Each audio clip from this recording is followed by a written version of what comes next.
விடுதலை சிறுத்தைகள் அவன் மானம் கெட்டு போயிருக்கிறான். விடுதலை சிறுத்தைகளை கேட்கிறேன். அந்த வேங்கை வயல் என்ற ஒரு கிராமம் பட்டியலின மக்கள் முழுக்க முழுக்க வசிக்கிறார்.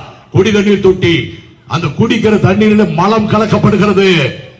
ஆட்சி திமுக ஆட்சி, கூட்டணி விசிக, இதுவரைக்கும் அதை யார் கலக்கினார் என்பதை கண்டுபிடிக்க முடியல. கடைசியில கலக்கியதால் என் குழந்தைகள் நோய்வாய்ப்பட்டு விட்டார்கள் என்று கதறினார்களே, அவனை பிடிச்ச அக்யூஸ்டா சேர்த்திருக்கான். இதை தட்டி கேட்க முடிந்ததா? விடுதலை சிறுத்தைகள் தலைவரை தட்டி கேட்டீர்களா? முதுகெலும்புள்ள தலைவரா திருமாவளவன் அண்ணா திமுக மேடையில் கேட்கிறார். சொல்லி அத்துமீறு அடக்க மறு. உன் வசன மயிரெல்லாம் நல்லா தான் இருக்கு. நீ அத்துமீறிட்டியா? ஸ்டாலினுக்கு அடங்க மறுத்தீர்களா? இன்னைக்கு ஸ்டாலின் வேண்டாம், அசிங்கமா பேசிடுவேன்.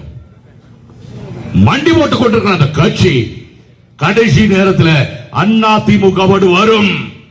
கொடுத்த வாக்குறுதியை இன்னும் நிறைவேற்றவில்லை என்று குற்றம் சாட்டியவர் அதே திமுக கூட்டணியில் இருக்கிற திராவிட மாடல் கூட்டணியில் இருக்கிற மார்க்சிஸ்ட் கம்யூனிஸ்ட் கட்சியினுடைய மாநில செயலாளர் சண்முகம்.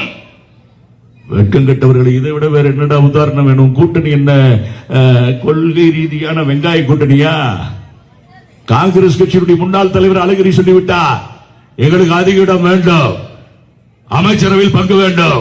என்ன பண்ண போறீங்க? உன் கூட்டணி நின்றுமா? இது எடப்பாடியாருடைய யுகம்டா.